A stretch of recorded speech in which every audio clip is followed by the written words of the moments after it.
Good evening, everyone.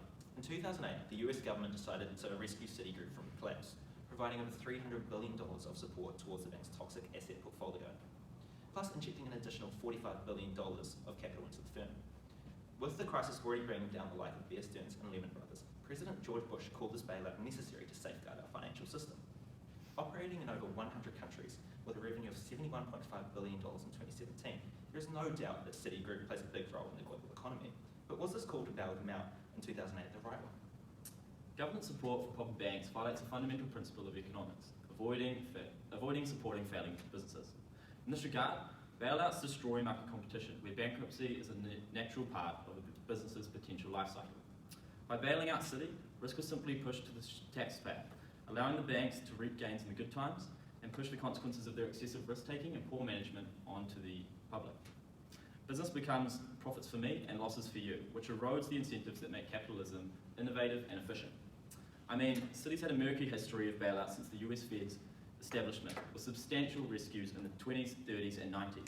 The GFC is just the latest failure, so can we really say that Citi's learning anything from all these bailouts?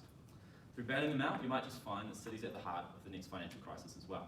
I think failing Citi goes with an age-old concept of just being too big to fail. I mean, the Lehman Brothers might have been the fourth largest investment bank, but Citi's exposure at the time was several times larger.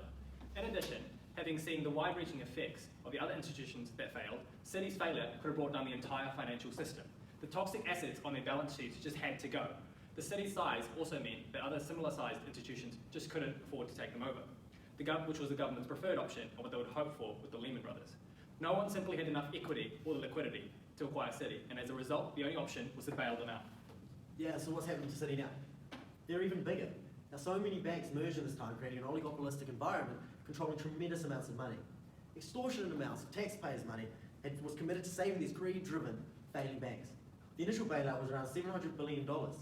Now, this was only initial, and following a one-time audit of the Federal Reserve in 2011, we found that this value had actually crept well into the trillions of dollars.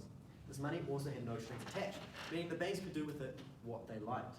This led them to merging. So these banks that were already too big to fail just grew even bigger. By bailing out banks, we reduced the motivation of bank owners to take full account of the risks associated with their activities. Banks may therefore end up taking excessive risk, potentially increasing the likelihood of a new and greater banking crisis in the near future. This then begs the question, maybe nationalisation should have been the better option at the time, and this would have restored confidence to the financial system. No, I disagree with that. Nationalisation is just not feasible. It will cost the government too much time and too much money. Another important point to remember is that the FDIC actually got $27 billion in preferred shares at the time of the bailout. And by 2013, the government had actually netted a profit of over $15.5 billion US, which essentially negates the argument against the cost of the bailout. Now, some will see the bailout of Citi as a false layer of security for the future, while others will be quick to point out the demise of one of America's largest investment banks. By not bailing out every large financial institution, the government set a clear precedent that they would do what's only necessary. The alternative could spell the potential collapse of the entire economic system. Considering all the facts, it's hard to argue with the financial gain the government has gotten from bailing out Citi. Despite Citi's repetitive need for assistance, a solidified financial system is key to a stable economy. Had Citi not been bailed out, the financial ramifications could have been far worse than what we saw. So, can we all agree that despite the cons, was the bailout necessary at the time? Yeah, I think so. Okay, good. Well done. This has been one hell of a debate. Thanks for coming.